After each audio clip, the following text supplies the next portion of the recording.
ഒമാനിലെ വാർത്തകളും വിശേഷങ്ങളും വേഗത്തിൽ അറിയുവാൻ ഈ ചാനൽ നിങ്ങൾ സബ്സ്ക്രൈബ് ചെയ്യുക. നമസ്കാരം. ഒമാൻ വാർത്തകൾ. ദുഃഖമിൽ പുതിയ ഇന്ത്യൻ സ്കൂൾ ഉദ്ഘാടനം ജൂൺ 11. അൽവുസ്ത ഗവർണറേറ്റിലെ ദുഃഖം വിലായത്തിൽ പുതിയ ഇന്ത്യൻ സ്കൂൾ ആരംഭിക്കുന്നു. ജൂൺ 11 സ്കൂൾ ഔദ്യോഗികമായി തുറക്കുമെന്നാണ് അനൗദ്യോഗിക വിവരം. വിദ്യാർത്ഥികളുടെ പ്രവേശന പരിപാടികൾ ഇതിനോടകം ആരംഭിച്ചു കഴിഞ്ഞു. ഇന്ത്യൻ സ്കൂൾ ബോർഡ് ഓഫ് ഡയറക്ടേഴ്സിൻ്റെ കീഴിലെ ഒമാനിലെ 22ാമത് സ്കൂളാകും ദുഃഖമിലേത്. പ്രദേശത്തെ പ്രവാസി ഇന്ത്യക്കാരുടെ ദീർഘനാളായുള്ള ആവശ്യമാണ് ഇതോടെ പൂർത്തിയാകുന്നത്. സ്വന്തം കെട്ടിടത്തിലാണ് ഇന്ത്യൻ സ്കൂൾ പ്രവർത്തനം ആരംഭിക്കുന്നത്. നിർമ്മാണ പ്രവൃത്തികൾ ഇതിനോടകം പൂർത്തീകരിച്ചിട്ടുണ്ട്. ഫർണിച്ചറുകൾ ഉൾപ്പെടെ അനുബന്ധ സൗകര്യങ്ങളും സ്കൂളുകൾക്ക് ആവശ്യമായ സംവിധാനങ്ങളും ഒരുക്കുന്ന പ്രവൃത്തികളും അവസാന ഘട്ടത്തിലാണ്. ക്ലാസ് മുറികളും ക്യാമ്പസിനകത്തെ മറ്റ് സജ്ജീകരണങ്ങളും കഴിഞ്ഞ ദിവസങ്ങളിൽ തന്നെ പൂർത്തിയാക്കിയിട്ടുണ്ട്. ദുഃഖം ഇന്ത്യൻ സ്കൂളിലേക്കുള്ള പ്രവേശന നടപടികളും നേരത്തെ തന്നെ ആരംഭിച്ചിരുന്നു. KG മുതൽ 4 വരെ ക്ലാസ്സുകളിലാണ് ആദ്യഘട്ടത്തിൽ പ്രവേശനം നൽകുന്നത്. വരും വർഷങ്ങളിൽ ഉയർന്ന ക്ലാസ്സുകളും ആരംഭിച്ചേക്കും. നൂറുകണക്കിന് വിദ്യാർത്ഥികൾക്ക് ഇതിനോടകം പ്രവേശനം നേടിയിട്ടുണ്ട്. ഇന്ത്യക്കാരല്ലാത്ത വിദ്യാർത്ഥികൾക്കും പ്രവേശനം നൽകുമെങ്കിലും പ്രഥമ പരിഗണന പ്രവാസി ഇന്ത്യക്കാരുടെ മക്കൾക്ക് തന്നെയാകും. അധ്യാപകരുടെ നിയമന നടപടികളും പൂർത്തീകരിച്ചു വരികയാണ്. മസ്കറ്റിൽ നിന്നും 550 കിലോമീറ്റർ അകലെയുള്ള ദുഃഖം വിലായത്ത് രാജ്യത്തെ വികസ്വര പ്രദേശങ്ങളിൽ ഒന്നാണ്. മേഖലയിൽ ഇന്ത്യക്കാരുൾപ്പെടെ പ്രവാസികളുടെ സാന്നിധ്യം വർദ്ധിച്ചു വരികയാണ്. ഇന്ത്യൻ സ്കൂൾ വരുന്നതോടെ പ്രവാസികളുടെ കുട്ടികൾക്ക് മികച്ച പഠന സൗകര്യം ഒരുങ്ങും. അതേസമയം ഇന്ത്യൻ സ്കൂൾസ് ബോർഡ് ഓഫ് ഡയറക്ടേഴ്സിന് കീഴിൽ പ്രവർത്തിക്കുന്ന സ്കൂളുകളുടെ എണ്ണം 22ആയി ഉയരും. നിലവിൽ 21 ഇന്ത്യൻ സ്കൂളുകളിലായി 46,750 വിദ്യാർത്ഥികളാണ് പഠനം നടത്തുന്നത്. വിദ്യാർത്ഥികളിൽ ഇന്ത്യക്കാരല്ലാത്തവരുമുണ്ട്.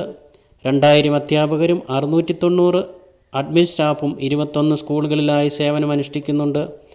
മസ്കറ്റ്, ദാർസൈറ്റ് സ്കൂളുകളിൽ ആഫ്റ്റർനൂൺ ഷിഫ്റ്റും ആരംഭിക്കുകയാണ്. മണ്ണിടിഞ്ഞ അപകടം, തൊഴിലാളി മരണപ്പെട്ടു.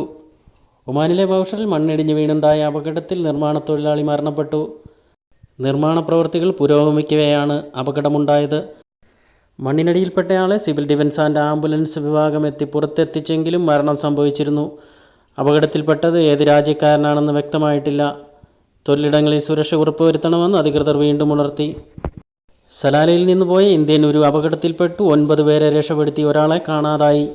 സലാലയിൽ നിന്ന് സിമൻറ്റുമായി യമൻ്റെ ഭാഗമായ സുകേന്ദ്ര ദ്വീപിലേക്ക് പോവുകയായിരുന്ന സഹീന അൽസിലാനി എന്ന പേരിലുള്ള ഇന്ത്യൻ ഒരു നടുക്കടലിൽ മുങ്ങി. ഉരുവിലുണ്ടായിരുന്ന 10ൽ 9 പേരെയും മറ്റൊരു ഉരു എത്തി രക്ഷപ്പെടുത്തി. ഒരാളെ ഇതുവരെ കണ്ടെത്താനായിട്ടില്ല. ഒരു ദിവസത്തിലധികം ഇവർ നടുക്കടലിൽ കനത്ത തിരമാലയിൽ പെട്ടുപോയിരുന്നു. ഉരു സുകേന്ദ്രയിൽ എത്താൻ വൈകിയത് അന്വേഷിച്ചിറങ്ങിയ മറ്റൊരു ഉരുവാണ് നടുക്കടലിൽ നടക്കുന്ന 9 പേരെ കണ്ടെത്തിയത്. ഉരു ജീവനക്കാർ ഉത്തരേന്ത്യൻ സ്വദേശികളാണ്. മെയ് 25-നാണ് സ്വകാര്യ ഷിപ്പിംഗ് ഏജൻസിയുടെ ലോഡുമായി ഇവർ സുകേന്ദ്രയിലേക്ക് പോയത്. രക്ഷപ്പെട്ടവരുടെ യാത്രാരേഖകളും മറ്റും ഇവരുടെ കയ്യിലുണ്ടായിരുന്നു. ദ്വീപിൽ നിന്ന് നാട്ടിലെത്തിക്കാനുള്ള ശ്രമങ്ങൾ തുടരുകയാണെന്നും സലാലയിലെ എംബസി കോൺസുലേറ്റർ ഏജൻറ്റ് ഡോക്ടർ സനാതനൻ അറിയിച്ചു. ഒമാനിൽ മധ്യാഹ്ന വിശ്രമം ഇന്നു മുതൽ. ലംഘിച്ചാൽ 1000 റിയാൽ പിഴ. പുറത്ത് തൊഴിലെടുക്കുന്നവർക്ക് തൊഴിൽ മന്ത്രാലയം പ്രഖ്യാപിച്ച മധ്യാഹ്ന വിശ്രമം ഇന്നു മുതൽ പ്രാബല്യത്തിൽ വരും. ഉയർന്ന താപനില രേഖപ്പെടുത്താറുള്ള സമയമാണ് വിശ്രമത്തിനായി അനുവദിച്ചത്.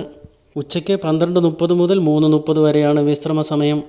ആഗസ്റ്റ് അവസാനം വരെയാണ് മധ്യാഹ്ന വിശ്രമ നിയമം നിലനിൽക്കുക. ഈ സമയത്ത് തൊഴിലാളികളെ ജോലിയെടുപ്പിക്കുന്നത് തൊഴിലാളികളോടുള്ള അവകാശ ലംഘനമാണെന്നും അധികൃതർ വ്യക്തമാക്കിയിട്ടുണ്ട്. 100 റിയാൽ മുതൽ 1000 റിയാൽ വരെ പിഴ ശിക്ഷ ലഭിക്കുന്ന കുറ്റമാണിത്. 1 വർഷത്തിൽ കൂടുതൽ തടവും ഇതിന് ശിക്ഷയുണ്ട്. നിയമലംഘനം കണ്ടെത്തുന്നതിന് തൊഴിൽ മന്ത്രാലയത്തിൻ്റെ പ്രത്യേക സംഘം ഫീൽഡ് പരിശോധന നടത്തും. ബോധവൽക്കരണവും ഇക്കാലയളവിൽ നടക്കും. തൊഴിലാളികൾക്ക് വിശ്രമ സൗകര്യങ്ങൾ ഒരുക്കാത്ത കമ്പനികൾക്കെതിരെയും നടപടി സ്വീകരിക്കും.